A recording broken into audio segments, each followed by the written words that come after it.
Hello ma'am, welcome to social post. Thank you. Ma'am, gold price ఈ రోజు 1,50,000, 150 హ్మ్. అక్కడ కన్సాలిడేషన్ అవుతుంది. అవుతుంది. నిజంగానే ఈ ఇయర్ గోల్డ్ అనేది 2,00,000 మార్క్ అనేది టచ్ అవుతుందంటారా? సో, ఛాన్సెస్ అయితే చాలా తక్కువున్నాయనే చెప్పాలండి.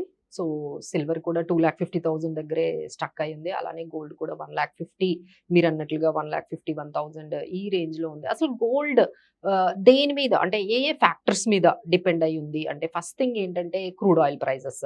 క్రూడ్ ఆయిల్ ప్రైజెస్ గాని హైలో ఉంటే గోల్డ్ అనేది పెరగడానికి ఛాన్సెస్ తక్కువున్నాయి.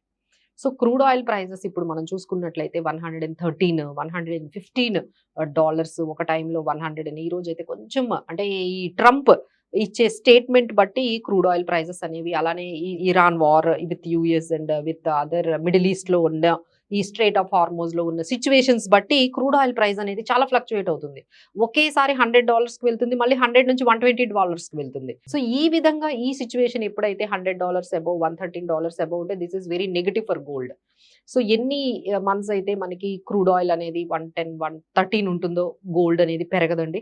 సో, గోల్డ్ ఎప్పుడు పెరుగుతుంది అంటే క్రూడ్ ఆయిల్ ప్రైజెస్ ఎప్పుడైతే 92, 93 అంటే ఈ వార్ అంతా కూడా కొంచెం ఒక పర్టిక్యులర్ కంక్లూజన్‌కొచ్చేసి ఫ్రీగా మనకి ఎనర్జీ ప్రైజెస్ అన్ని ఎనర్జీ డిస్ట్రప్షన్స్ ఏమీ లేకుండా సప్లై అనేది క్రూడ్ ఆయిల్, గ్యాస్ అంతా కూడా కంప్లీట్‌గా బాగా సప్లై అనేది ఇప్పుడేంటంటే సప్లై డిస్ట్రప్షన్స్ ఎక్కడ చూసినా అక్కడ మనకి ఇరాన్ అంటే వాళ్ళకున్న ఈ ఆయిల్ రిజర్వాయర్స్ మీద వాటి మీద ఎక్కడికక్కడ వాళ్ళు బ్లాక్ చేస్తూ ఉన్నారు. వెసెల్స్‌ని వెళ్ళనివ్వడం లేదు.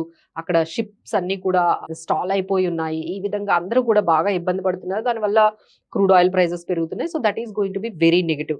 సో, ఇంకోటేంటంటే ఎప్పుడైతే క్రూడ్ ఆయిల్ ప్రైజెస్ పెరుగుతూ ఉంటాయి ఇన్‌ఫ్లేషన్ పెరుగుతుంది. సో, అవును. ఇన్‌ఫ్లేషన్ పెరిగింది అంటే మళ్ళీ గోల్డ్ పెరిగే అవకాశాలుంటాయి. బట్ ఏంటంటే రైట్ నౌ అయితే ఈ సిట్యుయేషన్ అయితే క్రూడ్ ఆయిల్ ప్రైజెస్ మనకి తగ్గితే కానీ గోల్డ్ అనేది పెరగదు. సో, ఇంకోటేంటంటే మనకి ఫెడ్ రేట్ ఎక్కడ చూసినా ఇంట్రెస్ట్ రేట్స్ అనేవి తగ్గిస్తే గోల్డ్ అనేది పెరుగుతుందండి. కానీ ఎక్కడ చూసినా ఇంట్రెస్ట్ రేట్స్ తగ్గించే అవకాశాలు ఎక్కడా కనిపించట్లేదు. ఎందుకంటే మనం చూసాం ఆర్‌బీఐ కూడా యాజ్ ఇట్ ఈస్‌గా ఇంట్రెస్ట్ రేట్స్‌ని తగ్గించట్లేదు. ఫెడ్ రేట్ కూడా ఇంట్రెస్ట్ రేట్స్‌ని ఈ 2026లో తగ్గించే అవకాశాలైతే మనకు కనిపించటం లేదు.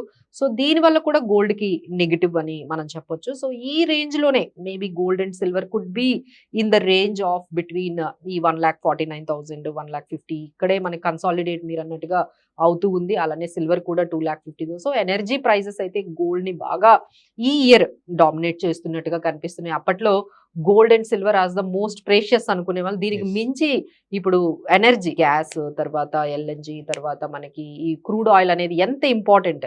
అంటే గోల్డ్ లేకపోయినా మనం ఉండగలమండి. ఎకానమీ ఏమి ఎఫెక్ట్ అవును. అవ్వదు. But crude oil, petrol, gas ఇవి లేకపోతే ఎకానమీయే లేదు.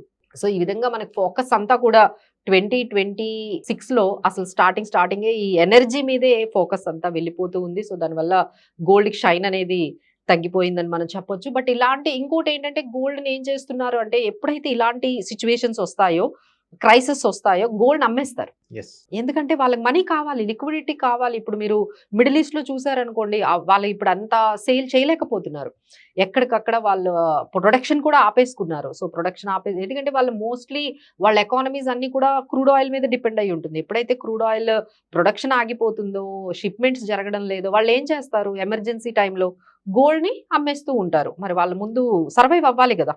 సో, దీనివల్ల ఏమవుతుంది గోల్డ్‌కి డిమాండ్ అనేది ఇంకా సేల్ అవుతూ ఉంటుంది కాబట్టి గోల్డ్ డిమాండ్ తగ్గుతుంది. ఇంకోటేంటంటే గోల్డ్ ఈటీఎఫ్స్ మీద కూడా ఇప్పుడు అంత ఇన్వెస్ట్ చేయట్లేదు. హ్మ్. గోల్డ్ ఈటీఎఫ్స్ మీద కూడా ఇన్వెస్ట్‌మెంట్స్ తగ్గిపోయాయి. సో, ఎప్పుడైతే డిమాండ్ తగ్గుతుందో గోల్డ్ మీద గోల్డ్ అనేది షైన్ తగ్గుతుంది. That is what we are seeing. ఇప్పుడంతా కూడా ఎనర్జీ మీదే అందరూ ఫోకస్ చేస్తున్నారు. ఎకానమీస్‌ని మళ్ళీ ఎలా మనకి ట్రాక్‌లోకి తెచ్చుకోవాలి అనేది ప్రతి ఎకానమీ కూడా సర్వైవల్ మీదే ఉంది కాబట్టి ఈ గోల్డ్ మీద ఎవరు కూడా ఇన్వెస్ట్‌మెంట్ అనేది చేయడం లేదు. అండ్ ఇంకొక వైపు ఏంటంటే డాలర్ అనేది చాలా స్ట్రాంగ్‌గా ఉంది ఇప్పుడు. సో, ఎప్పుడైతే డాలర్ స్ట్రాంగ్‌గా ఉందో మళ్ళీ ఈ గోల్డ్ కూడా కొంచెం మనకి దాని మీద ఎవరు ఇన్వెస్ట్ చెయ్యరు. ఎందుకంటే డాలర్ స్టిల్ ఇట్ ఈస్ స్ట్రాంగ్‌గా కాబట్టి. సో, ఎప్పుడైతే డాలర్ మళ్ళీ పడిపోతూ ఉంటుందో మళ్ళీ గోల్డ్ మీద ఇన్వెస్ట్ చేయడం జరుగుతుంది. సో, ఈ విధంగా డాలర్ వర్సెస్ ఎనర్జీ ఈ 2 కూడా గోల్డ్ ప్రైజెస్‌ని పెరగకుండా మీరన్నట్టుగా 2,00,000 టచ్ అయ్యే అవకాశం లేకుండా ఈ డాలర్ యాస్ వెల్ యాస్ ఈ క్రూడ్ ఆయిల్ ప్రైజెస్ అయితే ఇయర్‌కి అంత రిటర్న్స్ మనకి లాస్ట్ 3 ఇయర్స్ నుంచి gold has beaten every asset class. 30%, 40%, 60% returns ఇచ్చేది. ఈ ఇయర్ అయితే మాత్రం అంత రిటర్న్స్ ఇచ్చేటట్టుగా అయితే కనిపించడం లేదు. So, the reasons are war situation వల్ల మనకి ఈ విధంగా జరిగింది. Maybe it might go rivers in the next year. But ఈ ఇయర్ అయితే మాత్రం సిట్యుయేషన్ ఇలానే ఉంది. So thank you ma'am. నా సోషల్ పోస్ట్ వచ్చినందుకు. Thank you.